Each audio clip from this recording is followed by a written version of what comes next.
Year's, every year since we've been in business has been just a total turning point in mortgage activity for whatever reason. You know, people are doing the holidays and it's busy, busy, busy with family and holidays. And then right after New Year's, it's back to like good decision making, good finances. Let's sell the house, let's buy a house. Um, but that's all going to happen like January 2nd, if that's a business day, or whatever the first business day is after New Year's.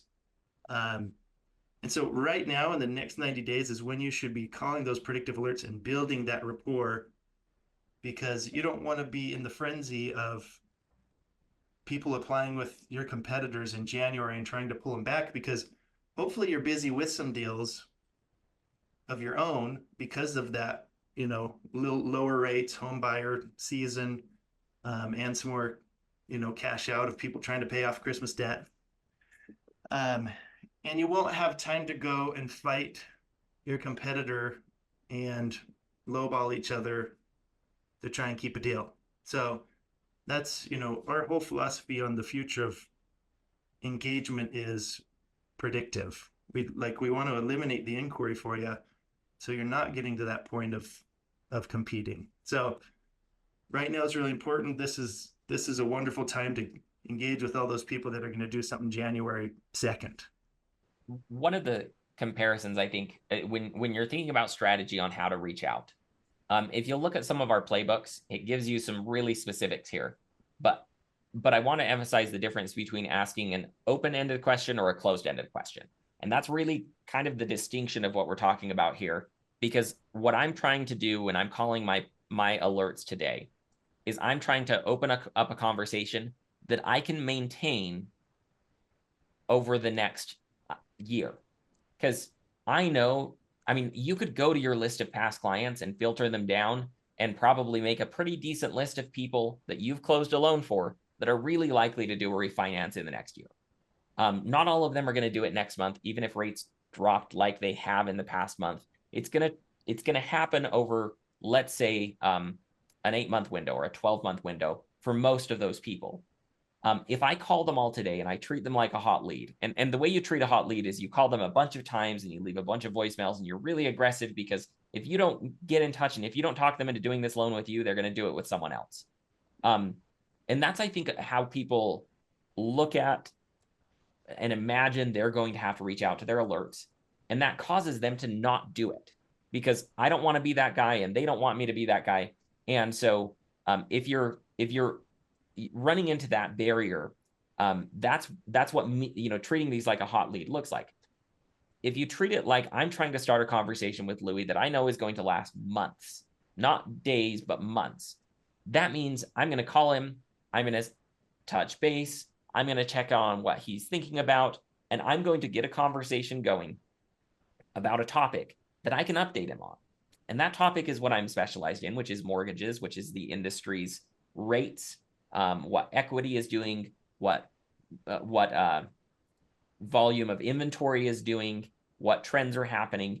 And I'm going to just touch base with Louis and see, you know what, he's like, hey, yeah, thought about it. This is kind of what I'm thinking. I'm not sure if we're going to do something this year. And then in a month from now, when I follow up with Louis via text or email or Instagram message, because I send him a meme about something, like, I'm just going to stay in touch in a way that I can keep an ongoing conversation going. So I might send him, hey, this is what the Fed did on today's announcement, and that means rates are kind of going to be doing this, which is, kind of what we expected.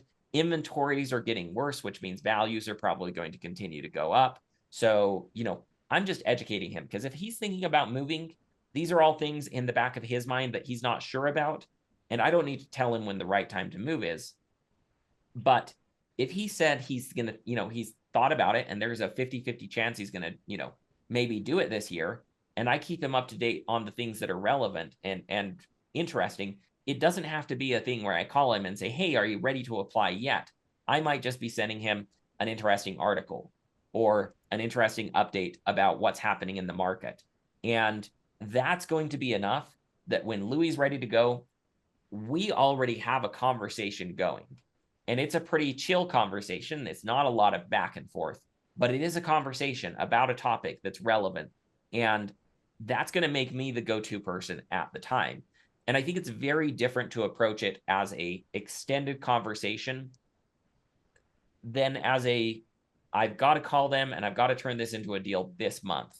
And the way you do an extended conversation is you provide valuable information or you provide entertainment. Like I have friends that all we do is send each other memes on Instagram. Like that's all we ever do. But on a weekly basis, I can count on this guy sending me something funny about the relevant topic that we have in common. And it's great. And if I see something relevant, I'm going to send it back to him.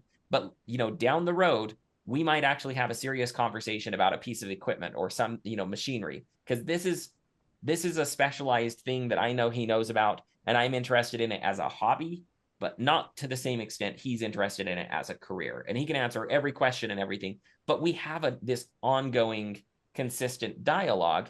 And it doesn't have to be weekly. It could be monthly, but he's still that go-to person if I want to talk about this kind of machinery, this kind of equipment, because I have like a little hobbyist shop that I do little building projects for. But this guy is like, he's the real deal. But that's what you're going for in my view here, is how do I start something that I can maintain, that gives context for a check-in next month and the following month and the month after that. Yeah, I think, one example is I've always told people a really good way to lose friends is to call them about some multi-level marketing offer.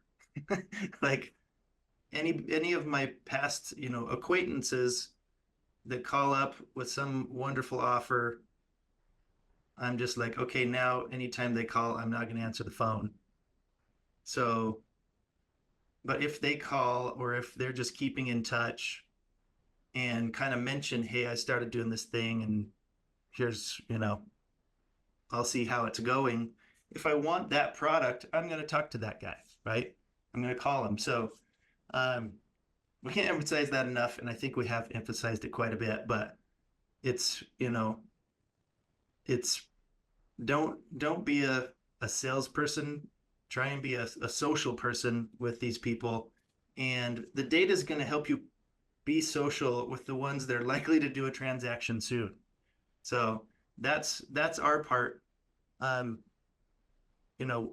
We can't come and do the social part for you, but I think that's kind of the fun part of the job. Otherwise, you would be more of a consumer direct kind of person, right? I mean, if you wanted more loans, you could just call and call and call and, get as many no's as you could so that you can get to the yeses kind of a thing.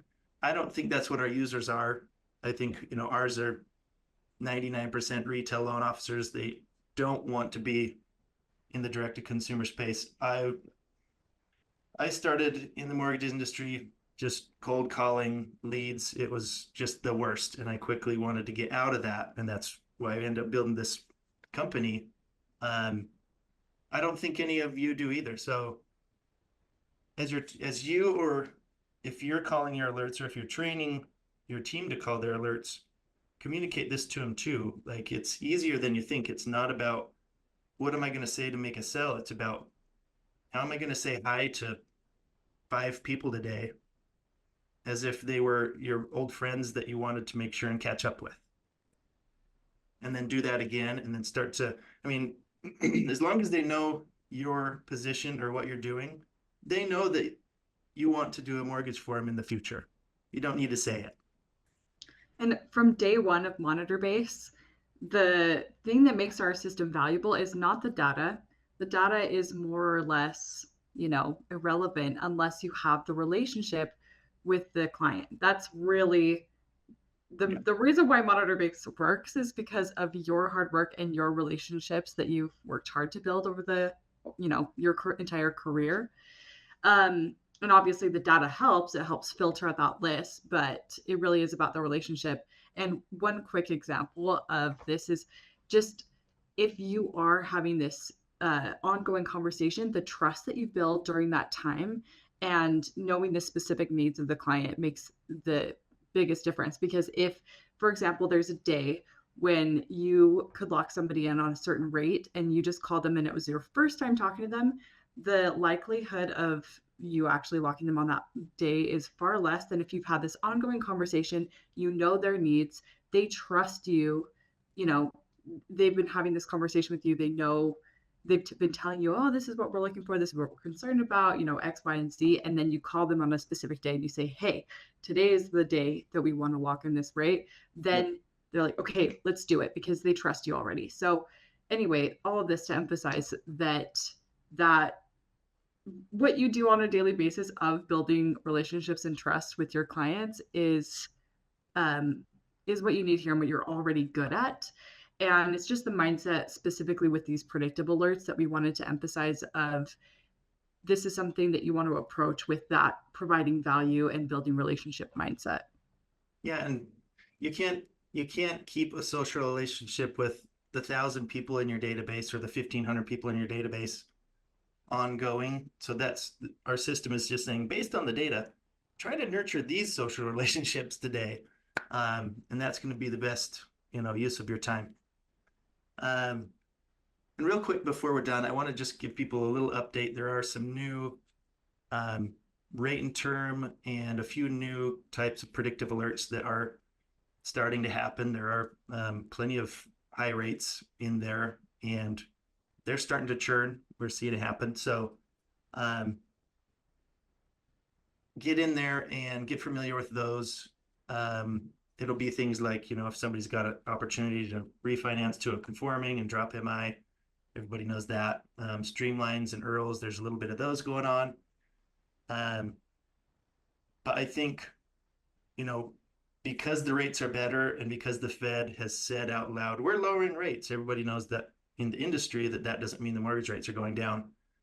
But consumers start to think, maybe I should talk to my friend in mortgage, or I should start asking around if now's the time. We have employees within our company that have called William and I saying, so I heard this about the Fed, should I do it now? And then we're like, explain the whole thing, and really you should do it as soon as you're going to have a savings, because we don't know what's going to happen next year. We think that we're going to have some lower rates, but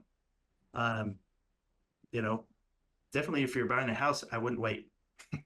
Right? That's going to be busy next year. But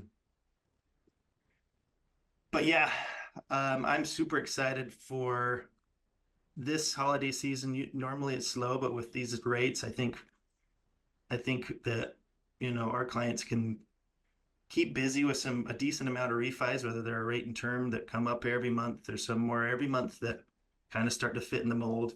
There's going to be some more cash outs that make more sense to people because they're not going to a much higher rate. We're already seeing it in the data. The data or the mortgage activity or the consumer activity in the last 2 weeks has picked up quite a bit, like 10-15%. And that's not normal for this time of year. So I think that's good news for the rest of the year and keep everyone kind of busy through the holidays, but then be ready for January, because that is likely to be probably, the most busy that we've been in a few years collectively. So that's exciting. Well, and for you to be the busy one, it requires work in October and November, because what people are doing is they're making plans to take action, and the action will begin that first week of January in through February.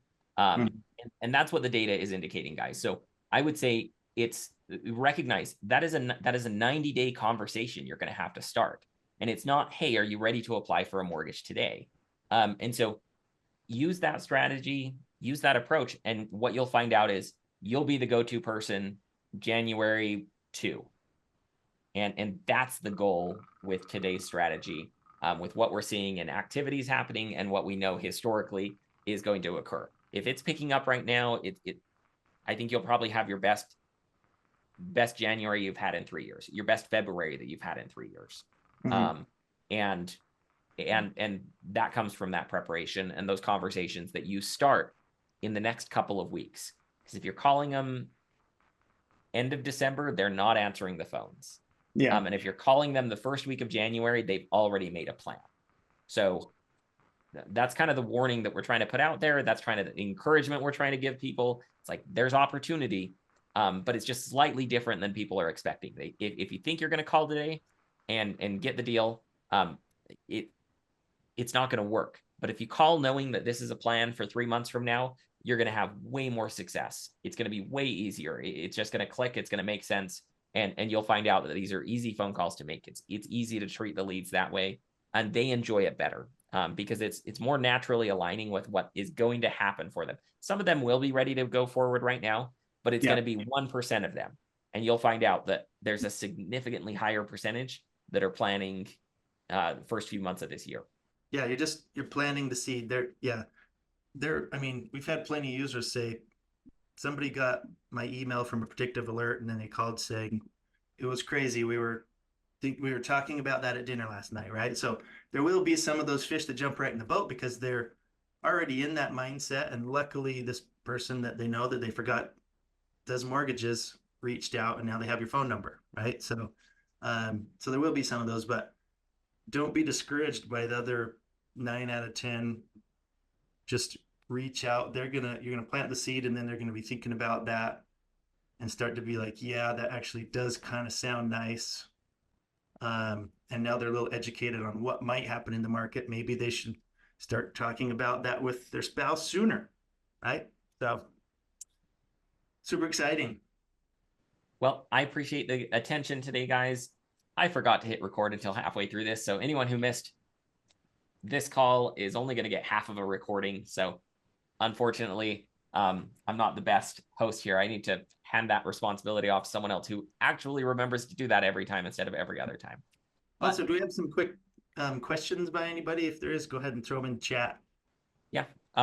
But like, I don't know, guys, it's like your goal, I think, here is to just be their go-to person, because once you have the conversation going, it's really easy for Louis to text me a question about my car because the conversation's going. If I didn't start that conversation in advance, Louis would have never been like a quick text message about this or a quick text message about that. And that's the objective here, is so that that dialogue is already going and you're a very, very easy outreach away.